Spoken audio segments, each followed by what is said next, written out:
आज भी हिंदी साहित्य की पुरानी रचनाएं लोगों के दिलों में जिंदा हैं। ये सिर्फ शब्दों का संग्रह नहीं, बल्कि 1000 वर्ष के सामाजिक सफर का सच्चा दस्तावेज है। हर युग की सामाजिक धार्मिक स्थिति ने इसकी दिशा को खुद तय किया है। सबसे पहला युग आदिकाल था।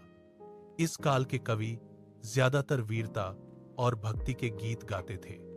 विद्यापति के पद और चंडबरदाई की पृथ्वीराज, रासो जैसी रचनाएं इस काल के प्रमुख उदाहरण हैं। ये रचनाएं आम लोगों में साहस जगाती थीं, धर्म के सही मार्ग पर चलने की प्रेरणा देती थीं। 14वीं से 17वीं शताब्दी के बीच नए युग भक्ति काल का आगमन हुआ। इस काल में संतों और कवियों ने जाति पांति के भेदभाव के खिलाफ आवाज उठाई, प्रेम, भक्ति और मानवता का संदेश फैलाया। कबीर दास ने दोहों से पाखंड का खंडन किया। तुलसीदास ने राम भक्ति को हर घर तक पहुंचाया। मीराबाई ने प्रेम को पदों में पिरोकर लोगों के दिल को छू लिया। भक्ति काल के बाद 17वीं से 19वीं शताब्दी तक रीतिकाल का दौर चला। इस काल में साहित्य का मुख्य विषय प्रेम और सौंदर्य का वर्णन बन गया। कवियों ने प्रेम की विभिन्न अवस्थाओं का बारीक चित्रण किया, नायिका के भेदों को सुंदर शब्दों में प्रस्तुत किया। बिहारी लाल के दोहे इस काल की सबसे बड़ी देन है, जिनमें सौंदर्य का अनोखा और स्पष्ट वर्णन मिलता है। समय के साथ समाज में बड़े बदलाव आए।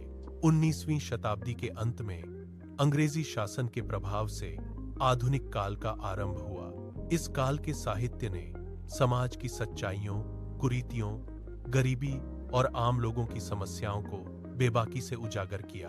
प्रेमचंद जैसे महान लेखक ने गोदान, निर्मला जैसे उपन्यासों में गांव के किसानों और गरीब परिवारों के जीवन को जीवंतता से प्रस्तुत किया।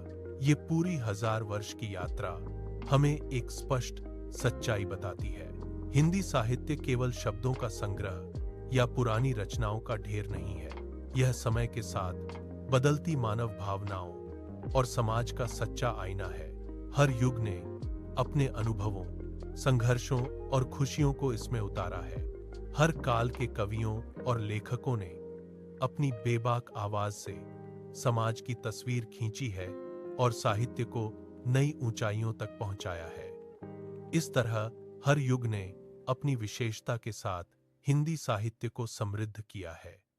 वह आने वाली पीढ़ियों के लिए एक अमूल्य धरोहर के रूप में बचा हुआ है, जो हर पीढ़ी के लिए नए मायने रखता है।